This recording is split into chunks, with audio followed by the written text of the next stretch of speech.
The witness contacts us an hour after she spots the creature.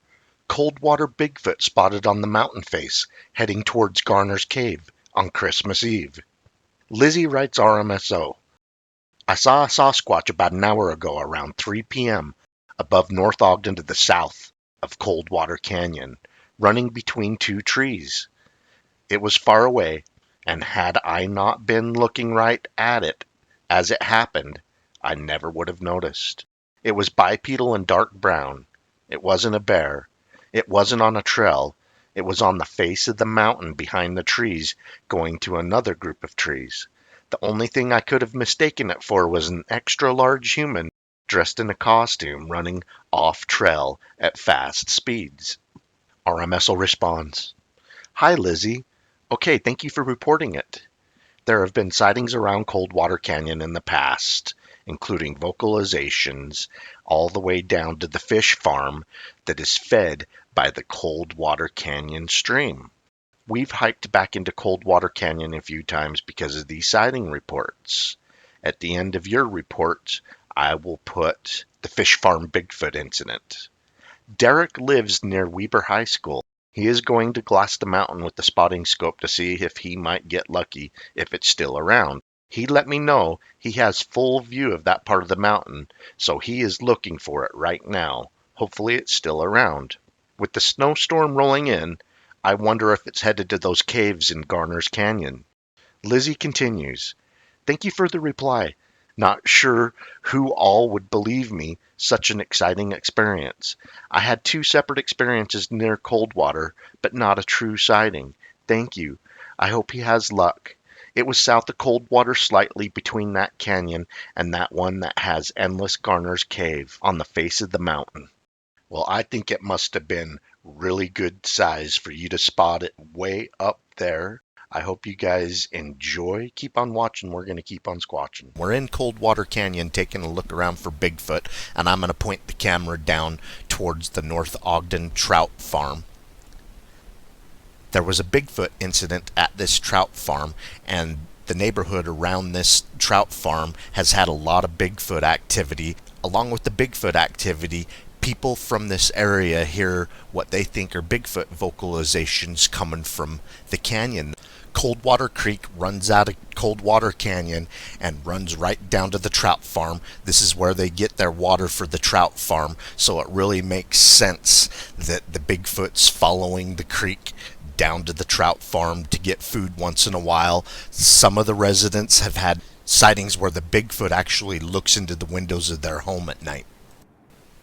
During the same time frame that they had the Bigfoot incident at the trout farm, there was a lot of Bigfoot sightings down in the valley that I just had the camera pointed along the Weber River, along the Ogden River. The Standard Examiner, which is the local newspaper, has many articles of people that reported Bigfoot sightings during this point in time. I'm going to take you guys down to the trout farm here in just a moment and take a look around the trout farm and tell you about the trout farm Bigfoot incident. This is Kelly Shaw reporting. This is my hometown. This is where I'm from.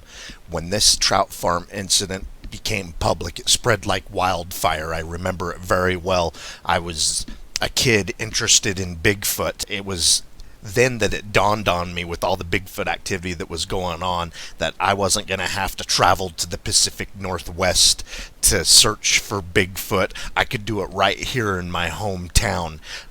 I'm going to go over an interview that Slade from Utah Bigfoot Blogspot did with the former owner of the trout farm that had this incident.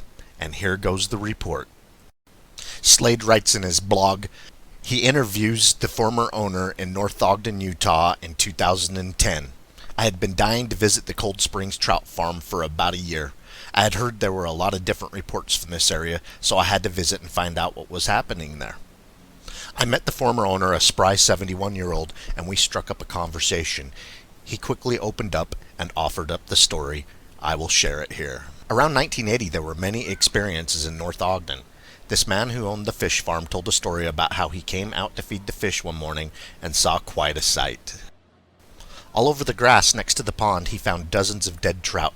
Some had their heads bitten off, but most were just laying there dead. Intact, just dead. He walked around to find out who had been stealing his fish and found several large 14-inch long tracks in the soft grass and mud. He said that you could see 2 footprints right next to each other, as if the creature had stood next to the pond and looked at the fish.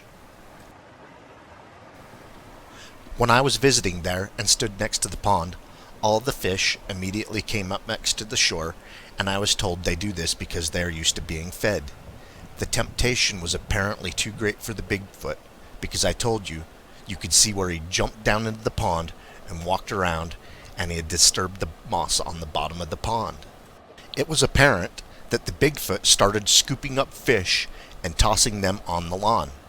I thought the idea was pretty far-fetched myself, but when I saw how dense the fish were in the pond, literally hundreds, maybe 1,000 or more, it was easy to see it would have been possible, especially if you consider that a creature named Bigfoot could probably also be named Big Hand, using those big hands to scoop up the fish and throw them out of the pond. The owner at the time, he called the fishing game. They showed up and cast a 14-inch track that he likes to show off to this day.